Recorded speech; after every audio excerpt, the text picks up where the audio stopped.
We have the best place. I don't even know. My best friend. Okay.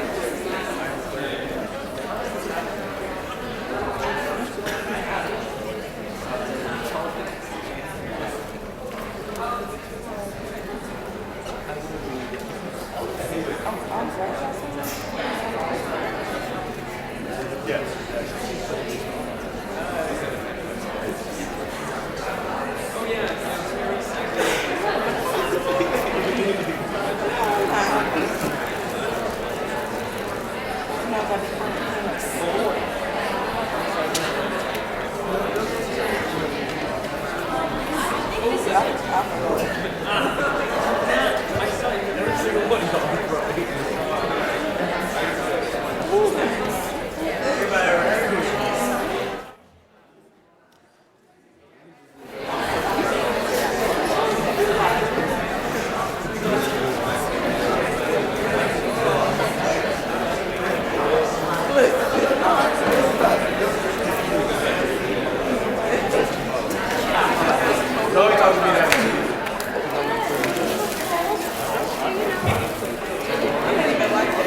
Good afternoon, ladies and gentlemen. My name is Drew Daxon, and I'm a junior here at Monmouth College, and I'm honored to be one of the hosts of this year's Martin Luther King Jr. Convocation. Excuse me. Each year, the college marks Dr. King's life and legacy as he fought for civil rights and social justice. This convocation celebrates Dr. King's successes, and even as it marks that there is still much work for us to do. The convocation is sponsored this year by the Faculty Public Affairs Fund, the Office of Intercultural Life, the Lux Center for Church and Religious Leadership, the Peace, Ethics, and Social Justice Program, the Center for Civic and Social Change, and the student groups Umoja and Colorful Voices of Praise. It is now my honor to introduce the Vice President for Academic Affairs and Dean of Faculty of Monmouth College, Dr. Mark Wilhart.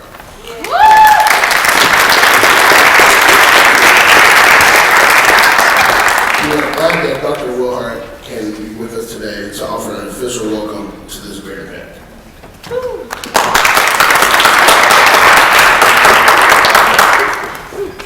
Good afternoon.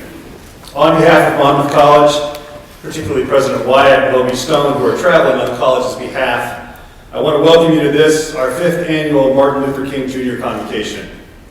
As Drew said, I'm Mark Wilhart, Vice President for Academic Affairs and Dean of the Faculty, and it's my privilege to open this auspicious occasion. One of the joys of standing here today is to reflect just a bit on the tradition we have begun to build during our 5 years of celebrating the life and legacy of Dr. King. First and foremost, we continue to acknowledge the varied ways that Dr. King worked for change in the world.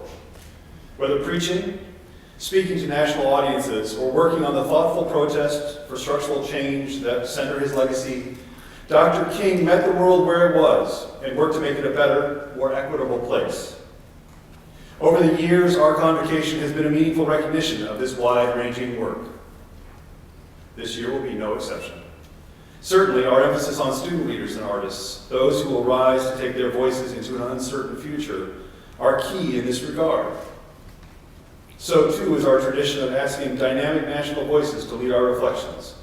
And today we welcome Harold Green, whose own career in poetry, theater, music, and community building is another vibrant addition to that celebratory history. Likewise, Monmouth College has worked hard to build the sort of in-world impact that Dr. King had. Today, then, we are also celebrating the second instance of our annual Day of Service. And although Jake McLean will outline this more right after me, I want to acknowledge our 12 community partners and some 150 volunteers who are working in our community, making it a better place throughout the day. Paired with this convocation's acknowledgement of Dr. King's insights and achievements, our Day of Service emphasizes just how important it is to match actions to understanding. Events as impactful as this convocation and as meaningful to our community as the Day of Service don't happen without great forethought. Thus, I'd like to acknowledge the various people who have helped make these events all they are. For the Martin Luther King Jr. Convocation Committee, the 4 members, Regina Johnson, Bosa Massoud, Dan Ott, and Jessica Hawkinson.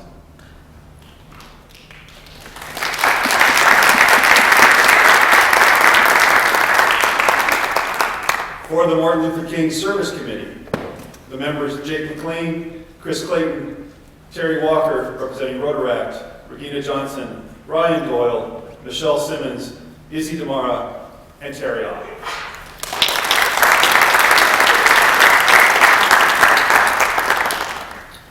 On behalf of all of us here at the college, then, welcome to this celebration of the life and work of Dr. Martin Luther King Jr. Pause to listen and reflect, take it all in, and take it all with you. The point today, I think, is not to live in this moment only, but rather to take you to this moment with you, out into the rest of your day, your week, and your life, and to live them all with as much purpose and conviction as Dr. King did.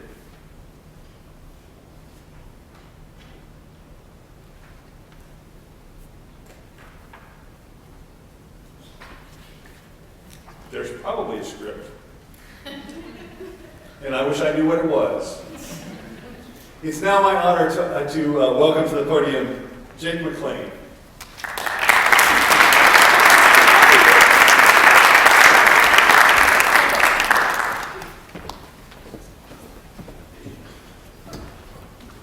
Good afternoon, everybody. It's my pleasure to outline the Day of Service following our convocation and the lunch break.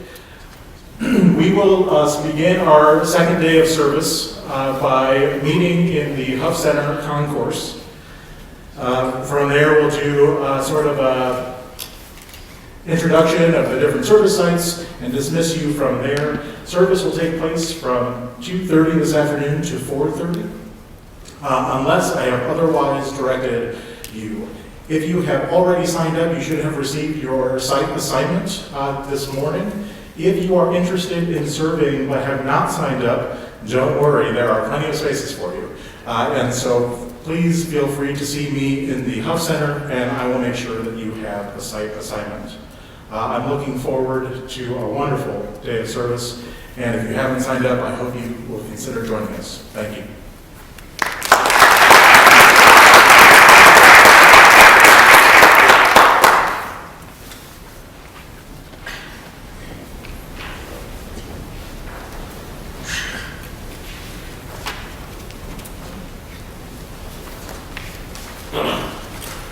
So, the arts were a great part of the civil rights movement.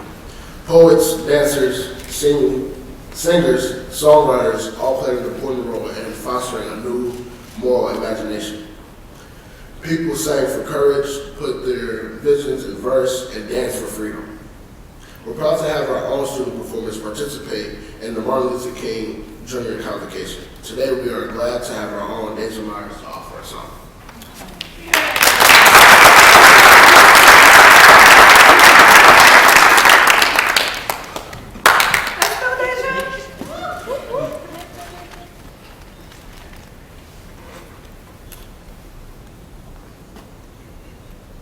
I've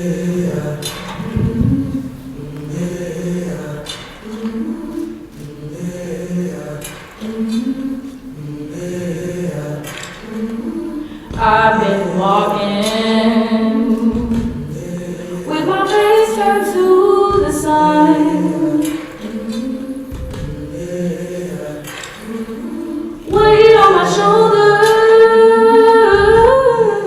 a bullet in my gun. Oh, I got eyes in the back of my head, just in case I have to run. I do what I can when I can, while I can for my people. While the clouds roll back and the stars fill the night, that's when I'm gonna stand up, take my people with me. Together we are going to a brand new home, far across the river. Can you hear freedom calling, calling me to answer? Gonna keep on keeping on. I can feel it in my bones.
Regina Johnson, who serves Monmouth College as the Director of Multicultural Student Services.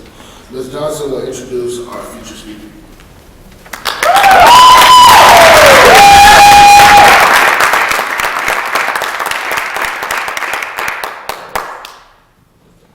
Today, as we celebrate the life, impact, and legacy of Dr. Martin Luther King Jr., I am honored to be introducing to you Harold Green. Primarily a poet, Harold Green is an ever-evolving artist with a skill set that defies categorization. His vibrant storytelling and his passionate lyrical delivery are captivating. Ironically, in a very similar style as the man we are honoring today. Harold aggressively has worked to move the genre of spoken word forward in a fashion that speaks to one's soul. Green is constantly being sought out by civic, corporate, and religious leaders to set the tone for their organizations and their communities in which they serve. In fact, after hearing Green speak at a local union rally, Chicago Mayor Rahm Emanuel personally requested that Green be the poet for his 2015 mayoral inauguration. That day, Harold received a standing ovation from the crowd, including dignitaries such as President Clinton, former Chicago Mayor Richard Daley, and U.S. Senator Dick Durbin. Who is more dangerous, a man who is not afraid to die, or a man who has found everything to live for? Those were the words Harold recited on that day in 2015, as well as on our campus last fall. While Harold wrote that poem in honor of his sons, I believe the words echo what Dr. King stood for. King was a man not only committed to social change, but being someone that his children and wife could be proud of. King was a man not afraid to stand tall in his convictions and to be the change that this nation needed then, and that we are so desperately lacking now. Dr. King was a man so bold and courageous that while he was not afraid to die, he hoped and prayed to live out his dream that one day all of his people would be free. So today, please help me welcome Harold Green as he shares with us King in Continuum.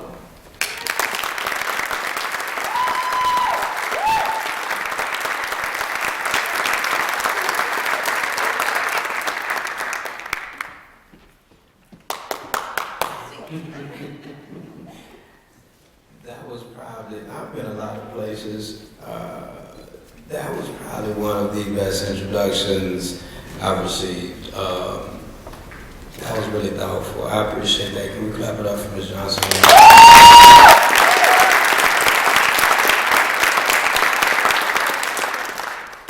Also, one more time for Deja too, because that's a brave thing to do.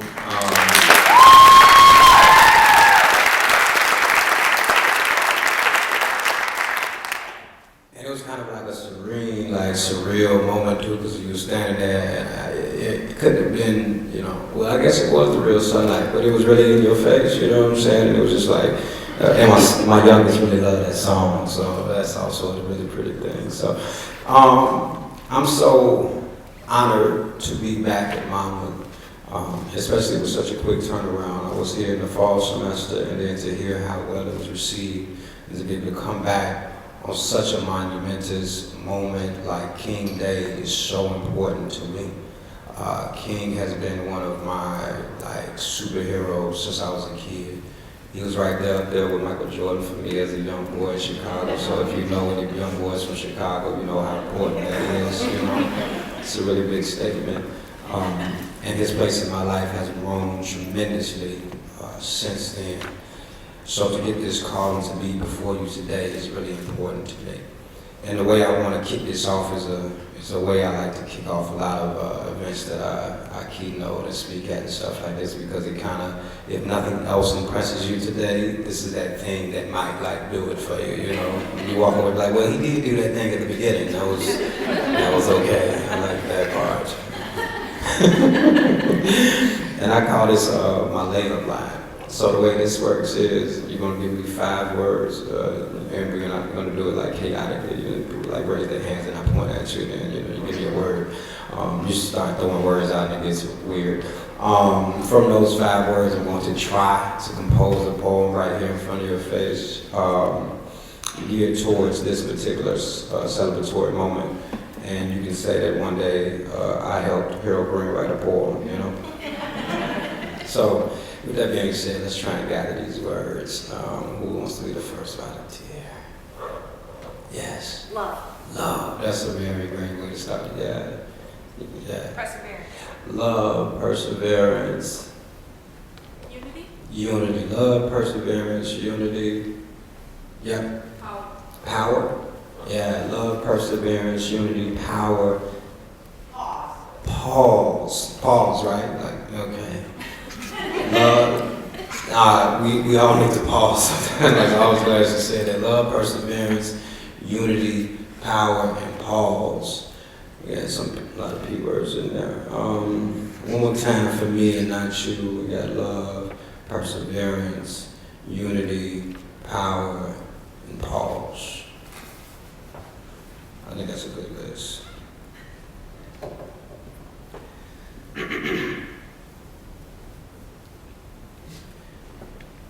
Everyone is not called to lead, because to lead means to love. To love in such a way that the depths of your soul bleeds when it doesn't feel right, when your people can't feel right, when your people go through plight, not through flight or fear. They have to stand firm in their feet, planted like flowers in concrete, unmoved, unshakable. We all take a moment of silence, but do we ever pause for our perseverance? Do we ever think about the intelligence it takes to have moral courage, to walk outside of our houses with our heads held high to the northern star, following a drinking gourd, only to know that we are still thirsty for more? And here we are, before each other, behind those before us, not knowing what is to come, past, present, and future, full of the power of our tongue. That means what we say it comes to be, what we believe we do in deeds, and indeed we are here right now in this moment. We need each other. Before we did it, and now we have to do it together. There can't be a future if there's not a now, and there cannot be a now if there's not unity. If we do not put our feet down and up our brow and open our hearts, then what can we do together? How far can we go? It's only so far one man can go. It's only so far one community can do. So what can we do when we bring those hearts together and hold our hands in unity? So much more can be accomplished when we are together than divided.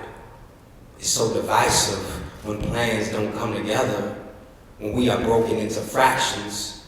No more than 3/5, we are all whole beings. Respect that. Understand that.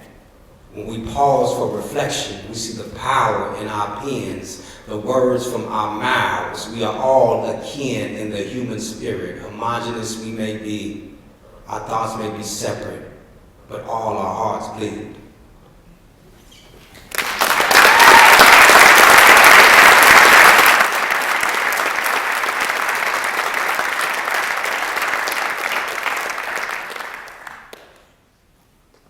So that's that one thing that you may like.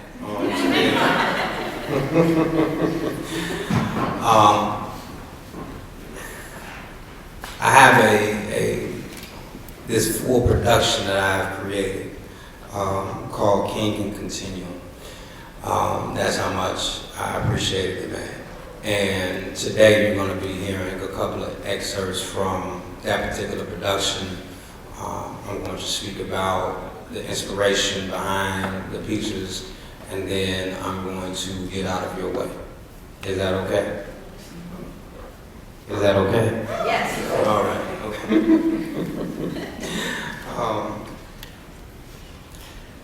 Complacency can be the death of you. Being okay with okay. And mediocrity can get the best of us and the rest of us.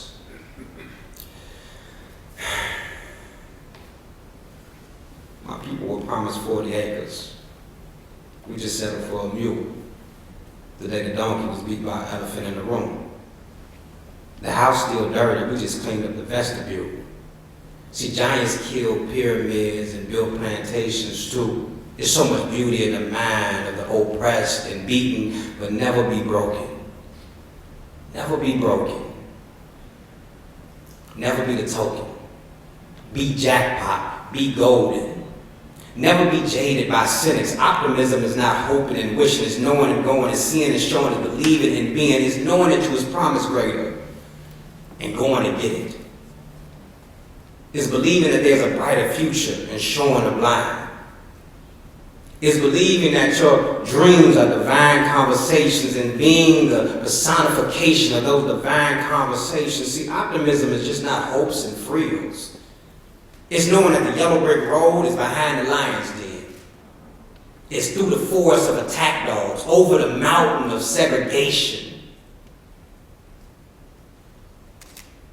through the valley of the shadow of death, under the monsoon of naysayers, but still lacing up your boots and saying, follow me.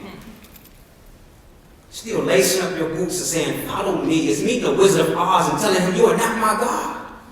And finding no tact in his alternative facts and standing on the shoulders of your ancestors just to get a better view of heaven. See, optimism is an action, a verb. It's faith's call to action. It's understanding that just faith is seeing yourself out of the unforeseeable. It's a little black boy from Chicago who wrote his way out, who saw the beauty in his people and his community and never shut his mouth about it. You are looking at a lucid dreamer who found it imperative to find pride in his heritage while never undermining another's and still never succumbing to mediocrity. Not as long as it's still little black boys like me who have yet to see an optometrist, so their optimism is a little bit blurry, too much gunpowder in the corners of their retinas. So sleep cometh in the morning, or maybe never. Too much survivor's guilt. And just imagine when your resources are as bleak as the things you're surrounded by, and these are the type of people you're surrounded by on a daily basis. You want to be a light, but you're just an isolated oasis. Then eventually you just get surrounded and strung up in a swamp of struggle. And your character gets inverted. You become introverted. And this is no city for the introverted. So speak now or forever lose your peace. The pessimism. How contagious is it? Are you a warrior or a witness? Are you a warrior or a witness? What's the use of writing on right time? What's the use of waiting on right time when time ain't never waited on you? Life goes on with or without you. You might as well have a say in it. See, dreams are a beacon of light. Dreamers are light towers, and this whole world is made up of oceans. Some of us can swim through the water. Others are just waiting on you to shine your light so they can wade in the water. They're just waiting in the water. This is the life of pi. Dreamers have to illuminate the night so we can believe in a brighter day. So please, be an ultra light being.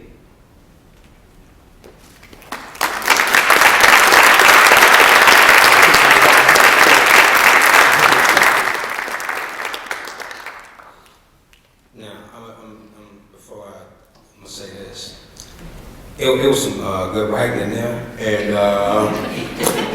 it was just a lot of just stares like, cool. Let me point out something for you real quick. Whoever seen the movie Life of Pi? Okay, wonderful. For my 17 people, look, let me explain something to you, because we here with each other, all right? You remember that part in Life of Pi at the end when he's on the raft with the tiger, and then he looks up and then it looks like the northern lights are in the. Wasn't that a beautiful part? So that's the part I'm talking about at the end, where this is the life of pi, and dreamers have to illuminate the night so we can believe in a brighter day. Oh, that was good writing, and y'all just looked at me like.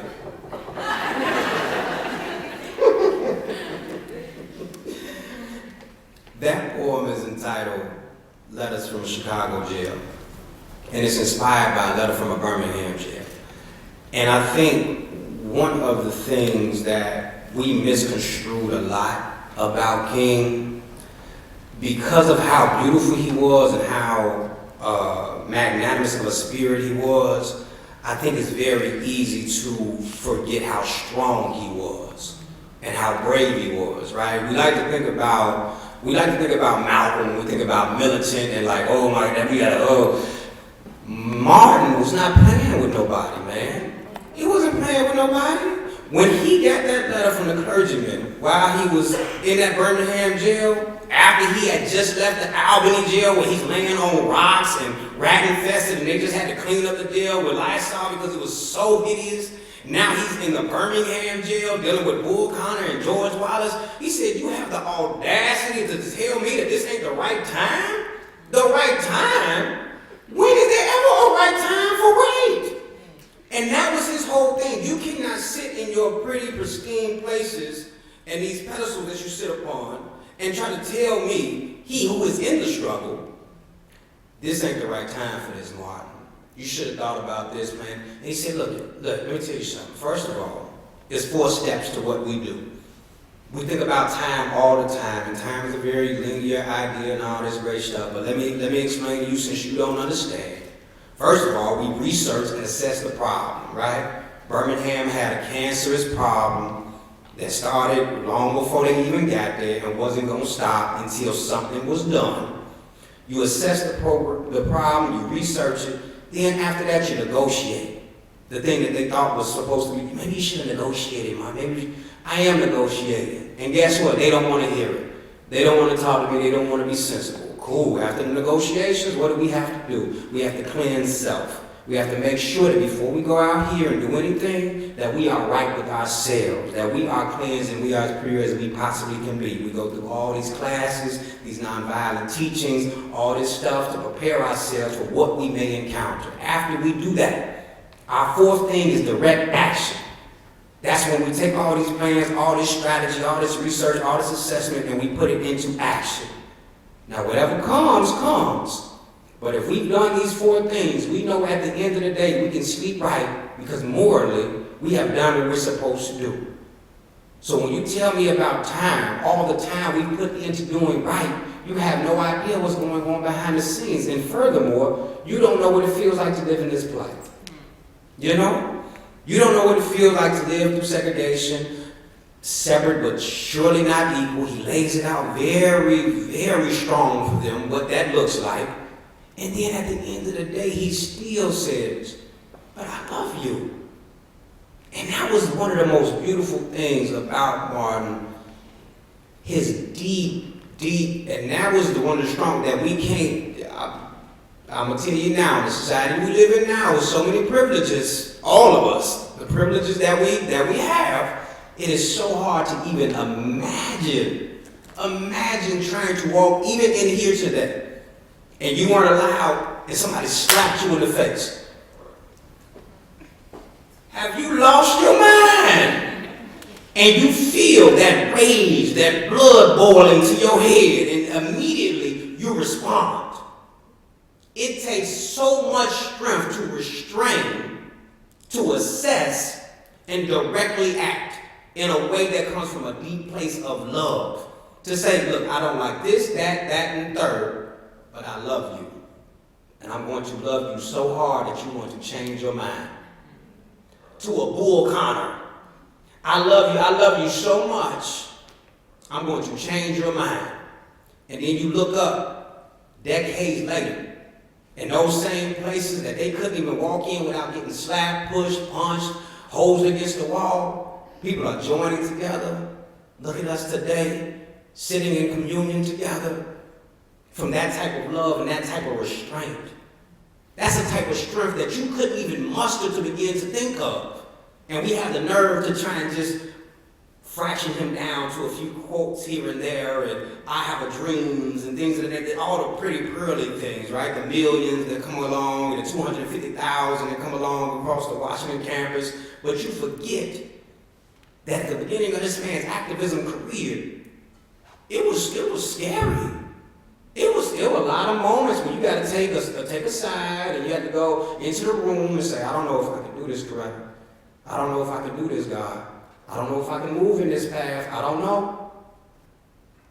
It's not many of us in this room today that every single hour of your life you receive death threats.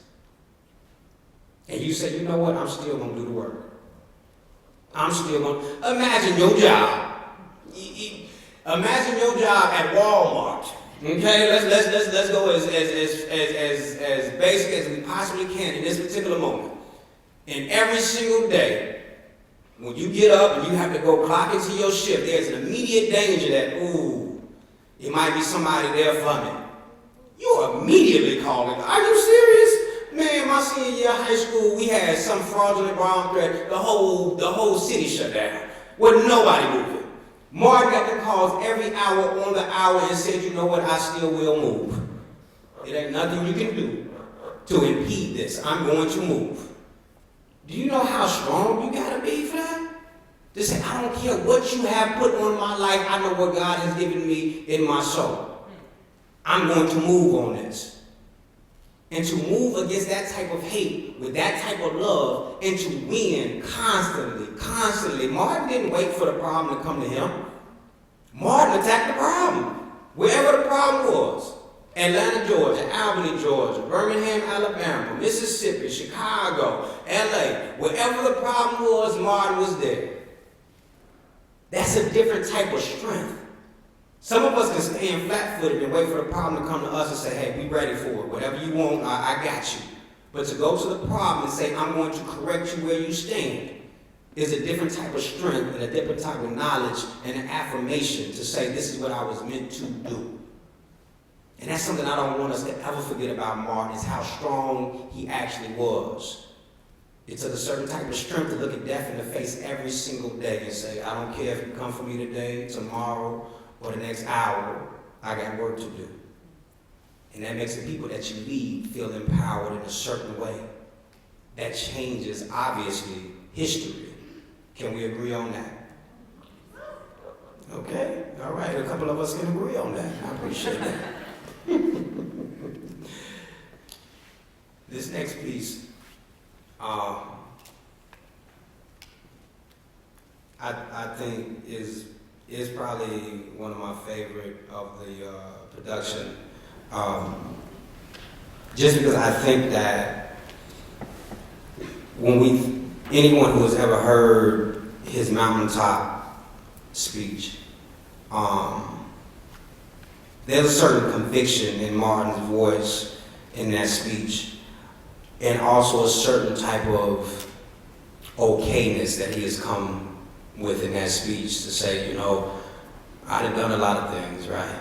I done been to Oslo, I done accepted that Nobel Peace Prize, I done been everywhere that you could imagine, and I done been to the lowest points too. So it's really nothing more that y'all can do to me, but I'm gonna tell you what I have to say. And I believe that he knew in that moment, because it just wasn't about race, it was civil rights, correct? So it's not just about black folk, it's about all folk.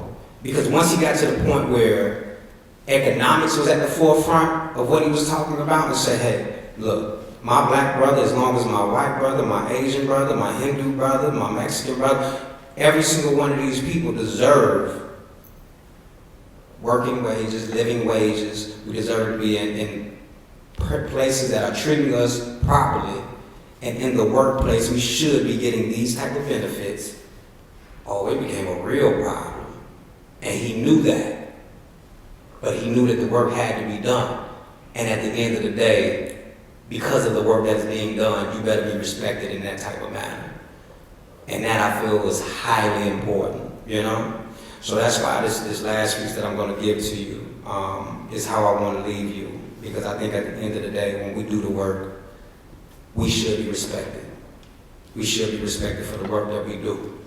And we set our hearts on certain things, and we know that our heart is in the right place.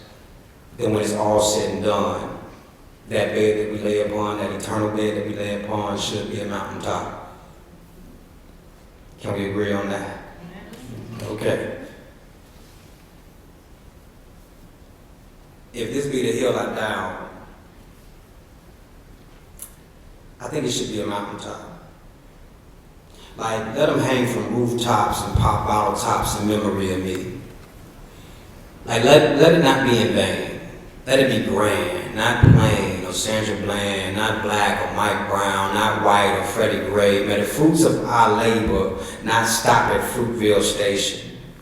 We should have been saved by the Sean Bell. The fact that Trayvon Martin didn't get to meet his Gina is a crime within itself. See, I don't want to be a martyr or a mural. One should have been enough. But the multiplicity of the plural is a problem. The fact that you probably got 10 more names that can roll off the tip of your tongue right now is despicable. But despicable me to think that I didn't have to commerce, concern, or consume black trauma. To think that I was told that you can't cry if some wounds are self-inflicted, like you can't be predator and victim, man, listen. You act like you can't talk and listen. If this be the hill I die on, it should be a mountaintop. No more molehills from being pigeonholed. No more sightseeing from bullet holes, the scope is too small. No more paranoia from peepholes, the vision is too big. You're too comfortable in your plush homes. You forgot how cold concrete is when your head is pressed against it, when your knees hit the floor. What are you praying for? It must be nice to not just ask for another day or your baby back. To only think about necessities and surplus. To not have to be the designated prayer warrior because you're the only one left. And sometimes I write because I still haven't found the right words. And sometimes these words are the only things I have left. See, we scream and we holler, we rage and we riot until nothing's left. And they shoot and they holler until nothing's left. They empty the clip, tears on our lip, newspaper clips, repeat the list, replay the cycle all over again. If this be the hill I die on, it better be a mountaintop. I better see the peaks.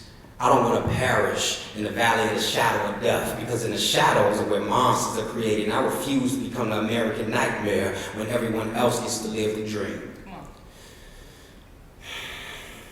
I refuse to become the American nightmare when everyone else gets to live the dream, to be able to fail and fail again, make mistakes and live to tell about it, to be served Burger King if you're dead on the roof, but only serve 16 shots if you're Laquan McDonald. See, I don't want to be a martyr. I didn't sign up for it. And if no change comes from it, you're not a martyr, you're murdered. Language is important, isn't it? I guess corrupt souls have deaf ears. What a paradox when protests don't make a sound. But if this be the hill I die on, I swear to God, it better be a mountaintop before I hit the ground.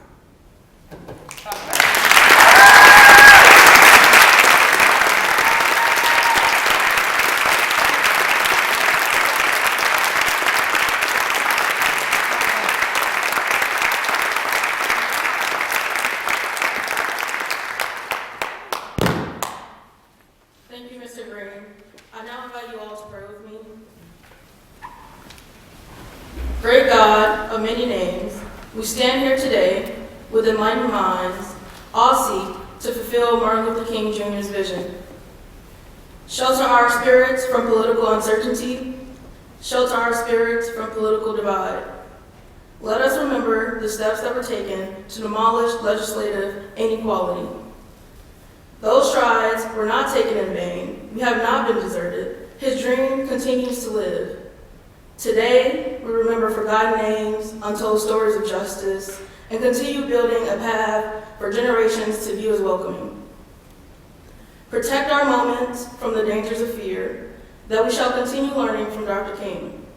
Lord, encourage us to actively work against cowardice and complacency, that we may join hands with those who stand for truth, and together build here a city set on a hill where those who will can see all your children working and playing together.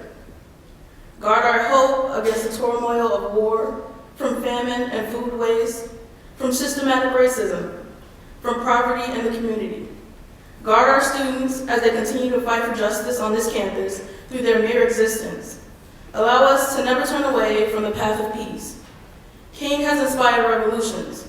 God, we ask you to guide us to a world where rigged systems can be broken. Refugees and immigrants are welcomed. Religions of all kinds are welcomed. A world in which neighbor is recognized as family. Holy God, among those of us gathered in this sacred space, you are known by many names. Together, we name you. God of hope, God of energy, God of patience, God of strength.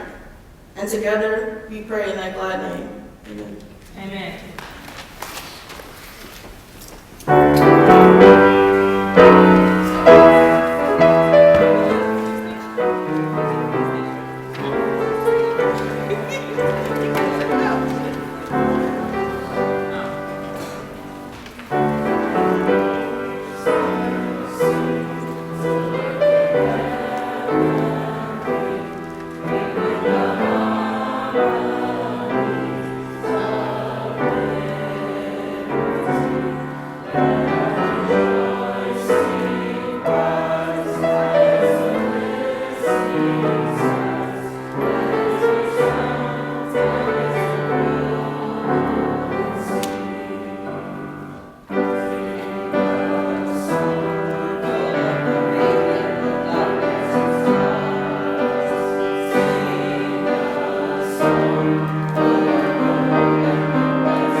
This concludes our program, and I would like to thank you all for coming.